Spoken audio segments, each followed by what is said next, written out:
قدیم زمانے میں بابل کی سرزمین پر نمرود کی حکومت تھی۔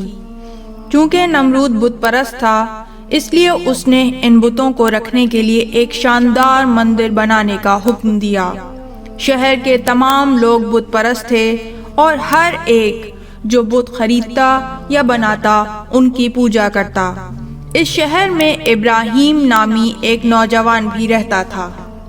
وہ ایک اکیلا شخص تھا جو بتوں کی پوجا نہیں کرتا تھا اور لوگوں کی طرح بت پرستی کا شکار نہیں تھا، لہذا خدا نے ابراہیم کو نبی کے طور پر منتخب کیا۔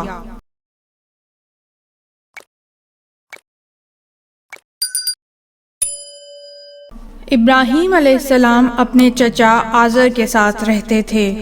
ایک دن ابراہیم علیہ السلام ان کے پاس گئے اور بت پرستی چھوڑنے کو کہا، لیکن آزر نے کہا، سنو ابراہیم، یہ میرے والد کا کام رہا ہے، میں بتوں کا احترام کرتا ہوں، تمہیں حق نہیں ہے کہ تم مجھے بتاؤ کیا کرنا ہے اور کیا نہیں۔ اس دن کے بعد ابراہیم علیہ السلام نے آزر کو چھوڑ دیا۔ انہوں نے لوگوں کو صحیح راہ پر لانے کے لیے ہر موقع کا استعمال کیا، لیکن ابراہیم علیہ السلام کی کوششیں ناکام رہیں۔ لوگ جانتے تھے کہ حضرت ابراہیم علیہ السلام درست فرما رہے ہیں، لیکن انہوں نے خدا پر یقین نہیں کیا، لہٰذا ابراہیم علیہ السلام نے ایک منصوبہ تیار کیا اور انتظار کرنے لگے۔ ایک دن لوگ بابل شہر کے باہر جشن منا رہے تھے۔ اس دن لوگ شہر سے باہر جاتے، فجر تک جشن مناتے اور ناچتے۔ اس دن ابراہیم علیہ السلام بیمار ہو گئے اور شہر میں ہی رہے۔ پھر انہوں نے لوگوں کے شہر چھوڑنے کا انتظار کیا اور ان کے جاتے ہی جلدی سے اپنا ہتھوڑا لیا اور بتوں کے مندر پہنچے۔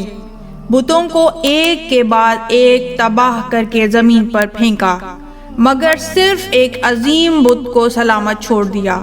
اپنی کلہاڑی اس بڑے بت کے کاندھے پر رکھ دی اور گھر لوٹ آئے۔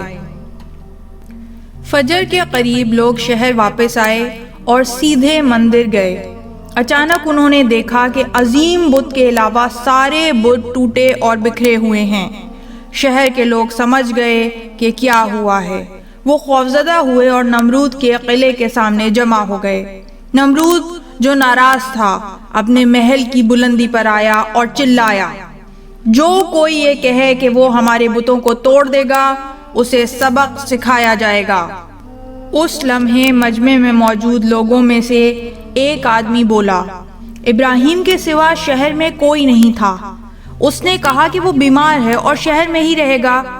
ایک اور بت پرست نے کہا، یہ ابراہیم کا ہی کام ہو سکتا ہے، کیونکہ وہ ہمیشہ ہم سے کہتا تھا کہ ان پتھر اور لکڑی کے بتوں کو بخشا نہیں جائے گا۔ نمرود اپنے سپاہیوں کے ساتھ بتوں کے مندر میں گیا اور ابراہیم کو گرفتار کر کے لانے کا حکم دیا۔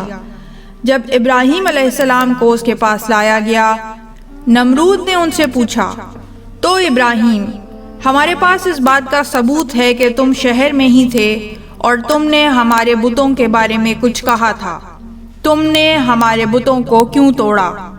ابراہیم علیہ السلام بولے، مگر یہ کام تو اس عظیم بت کا ہے جس کے کندھے پر کلہاڑی ہے۔ محل کے ایک بزرگ نے کہا، ابراہیم، تم ہمارے بتوں کا مذاق کیوں اڑا رہے ہو؟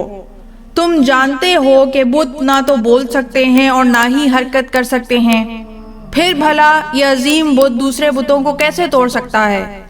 ابراہیم علیہ السلام ہنس پڑے اور کہا، پھر تم ان کی پوجا کیوں کرتے ہو؟ وہ خدا جو اپنی ہی مدد نہ کر سکیں، خطرے کے وقت تمہاری مدد کے لیے کیسے آئیں گے؟ اس وقت سب خاموش ہو گئے اور کوئی کچھ نہ کہہ سکا۔ لوگ آہستہ آہستہ سرگوشیاں کرنے لگے کہ ابراہیم ٹھیک کہتے ہیں، وہ ٹھیک کہتے ہیں، ہم گمراہ تھے۔ اچانک نمرود چلایا، یہ بت ہمارے باپ دادا کی وراثت ہیں اور ہمارے لیے قابل احترام ہیں، کسی بھی صورت میں تمہیں ان کو توڑنے کا حق نہیں، تم کو سزا دی جانی چاہیے، تمہاری سزا آگ میں جلنا ہے۔ پھر اس نے چیخ کر کہا، اے لوگوں، زیادہ سے زیادہ لکڑیاں جمع کرو، کچھ افراد صحرا کی طرف گئے اور لکڑیاں جمع کیں۔ شہر کے چوک پر لکڑیوں کا ایک پہاڑ سا بنایا گیا۔